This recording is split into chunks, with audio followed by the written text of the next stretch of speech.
and it doesn't take long to slow down here on the Finca. No, nobody seems to be in a rush round here, do they, all these people? They're all like... Well, Spain's typically mañana. What's that Everything's tomorrow. Everything's tomorrow, yeah. In Spain. Yeah, everybody seems to be like strolling about like casuals. Yeah. But obviously your family like it out here, don't they? Is it a challenge for you, Gary, taking this kind of business on? Well, we've been doing it now since 2015. Yeah. We 7 years. We started our Refer a Friend, and that's just grown and grown each year. Yeah. And it's like a people scheme. It's something for everyone. You know, we're not looking for people who directly buying a property in Spain. Yeah. We're looking for people who know somebody who's looking to buy a property in Spain. Now, the amount of people that said to me, "I don't believe you. What? I can earn €1,000 just for referring a friend." Yeah.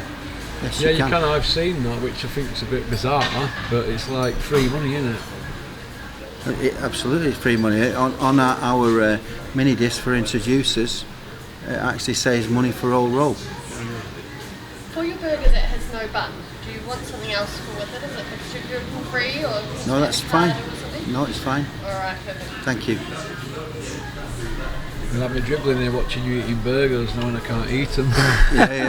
Yeah. And obviously your wife, does she like it out here, Gary, yeah? Yeah, loves it.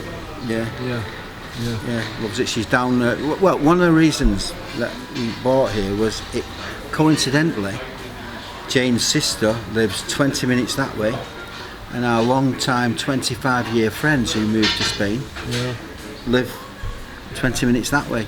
So, and we're in the middle, so it was our own space, but we can touch Jane's sister and we can go down to our friends. And Jane's at our friends now. Yeah, it's like you've got half a Coronation Street here, isn't it, Gary? Yeah, absolutely, yeah. Where do you see Welcome Estates in 10 years? Hopefully biggest real estate on the Costa Blanca. As I say, I've lived a business all my life, and you know, I want to make Lisa's business different to every other real estate. Lisa's my daughter, sorry. She was a specialist sister in a haematology ward in Hope Hospital, and they gave her a sabbatical to come out here and give it a go at real estate. She was already working too many hours. She was working the accounts for Welcome Estates. She was working the hospital 33 hours a week. A message as well. And she was also a housewife 33 hours. You know, so 90 hours a week is a little bit much for everyone. So she got given a sabbatical from her bosses in the hospital, and she came out here and has not looked back. And only last year she decided to sell her home in England, and she's now bought a property on the golf course facing us, right across from where we are. You're a bit of a golfer, Gary. What handicap do you play off? I play off 18. 18? Yeah. So you shoot down to regular then, yeah? Wish I did. Yeah. Wish I'm you off did. 18. Most golfers, if their handicap's correct, they'll probably shoot 30, 32, 36 on a good day, which is playing to your handicap. You've got plenty of practice in there, haven't you? Well, I've recently put a set of nets in my garden at home and a putting contraption that you've had to go on, Russ, and I think you beat me. Yeah, I'm good with balls, aren't Yeah. My best is 5 out of 5 on that putting contraption, and you go and do 2 out of 2. Well, I bet you couldn't do it again next time. No, beginner's luck, mate. Beginner's luck. You used to be a big fan of boxing back in the day. I know you still are now, but you used to go to all fights in the 80s, didn't you? Me and Jane went everywhere. We followed Frank Bruno, Lloyd Onigan, Errol Bomber Graham. Followed them right through the careers, right to Royal Albert Hall. Jim Watt. Jim Watt was a commentator, Was it Reg Guttridge? Reg Guttridge, yeah. And we went to see Caitlin Lang. Yeah, we went to see Errol Bomber Graham fight Mike McCallum, where he lost on a split decision. By half a point. Yeah. I was disappointed with that, but you know, we found that from the small hall shows where we started off to by the time we got to Royal Albert Hall in them days, well, I couldn't really go with the price of the ticket. So the price we were paying in the beginning we needed binoculars by the time we went to Royal Albert Hall. You know, as a matter of fact, I went to a sportsman dinner one day with the ticket for Frank Bruno versus Tim Witherspoon. Yeah. And we were up in the gods. We Wembley? We literally needed binoculars for that one. Yeah. And I went to a sportsman's dinner after that. A couple of years later, Frank Bruno, was it Barney Eastwood? Barney Eastwood, yeah. Yeah. I was a bit disappointed with that one because I had the stub from when I went to see Tim Witherspoon. Yeah. And Barney said, "Oh, hell, you didn't see much from there, did you?" And I looked around and because I was in the queue and I felt a bit embarrassed with that. I must have been in the pauper's seats. Don't worry about it. Sometimes you can meet people in boxing and they're not always what they seem like on telly. You can get disappointed. Yeah. But what do you think at the moment, the current situation with UK boxing? I like it. Katie Taylor's probably coming to the end of her career now. Yeah. I had high hopes for Savannah the other night, and unfortunately she didn't quite make it. But hopefully she's young enough, she can come back again. Hopefully she might get a rematch with Clarissa, but we'll see. What do you think to Joshua Fury not happening? Well, I don't quite understand that, to be honest, because I don't understand why Tyson pressured so much. Joshua said he wants to fight. Why did it just not get left? I don't know. Because had Tyson not put the pressure on that way, the fight was on, wasn't it? I don't know. You never get to the bottom on it with boxing people. We can only guess, can't we? It's a guessing game, isn't it? I don't know what's going through their heads, but he's going to fight Chisora and he's getting hammered for it, isn't he? Well, I watched I watched both the Chisora fights, and I mean, and he pummeled Chisora in that second fight to a pulp, and he retired on his stool. I mean, it's not going to be any different. It's not going to be any different now, is it? No. It's a bit of a no contest, isn't it? But I get it. I like Chisora. Yeah, I do, and I don't take away from anybody getting a freak, and it'll sell. Yeah. Don't take away from that. Chisora getting one final payday. You sponsor Chadderton Boxing Club, don't you, in Manchester? I do, You've done for years, haven't you? Yeah, Cara and Jason, they're promoters for us. You've done a lot for them, haven't you? There. They got into. I've always. My original business came from Chadderton. Yeah. 40 years ago. So I've got a bit of an affinity for Chadderton.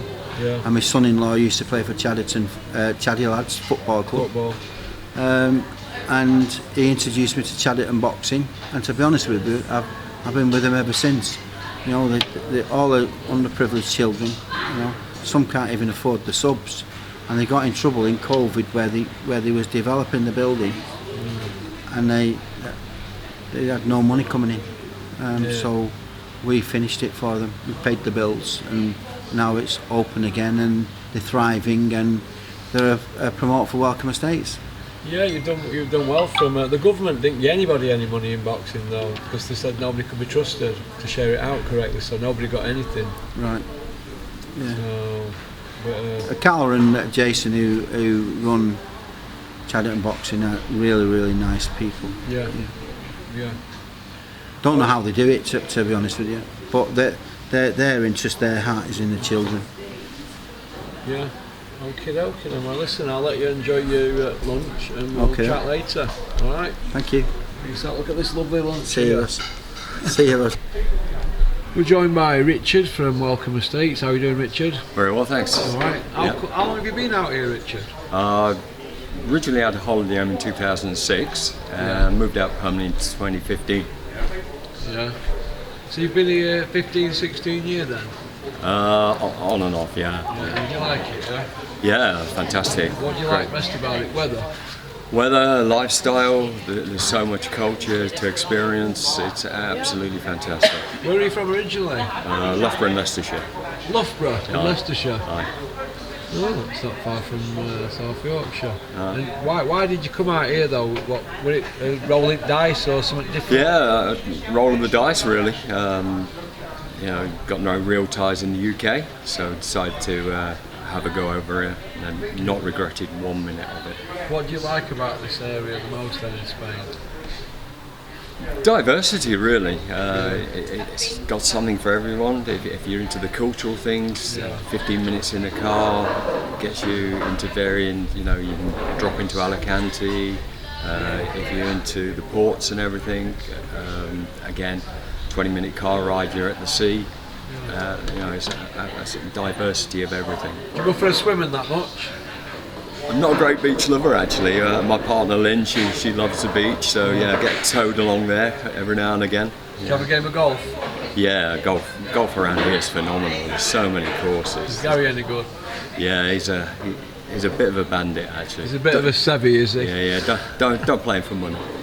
Oh, Gary, challenge on there. Can I ask you where did the idea originate from? Refer a friend, 'cause it seems to have took off, doesn't it? Yeah, that was a conversation in the bar. As the most good things come out of that, and from there we had the embryo of Refer a Friend.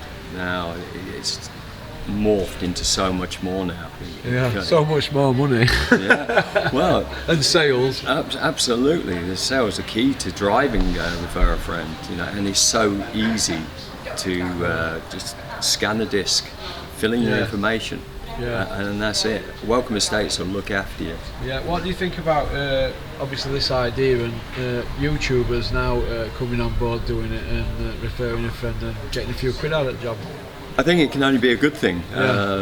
Before we started it out, as I say, at the embryonic stage, it was very negative. A lot of people didn't want to engage in it, thought it was a scam and everything, but no, it's morphed on from so much more than that.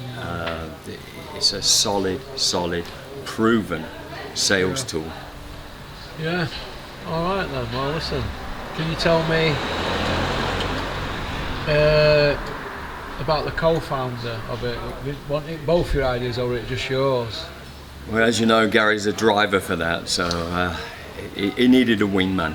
So what we did was come up with the idea from there. What, like Maverick and Goose? I know. Tango and Cash. Yeah, Tango and Cash. Absolutely. Yeah. Alf Roberts and Albert Tatlock. Is that one for the oldies? Yeah. No problem. Well, listen, thanks for coming on, Richard. You've been a real tonic. Thanks. Cheers, pal. Cheers.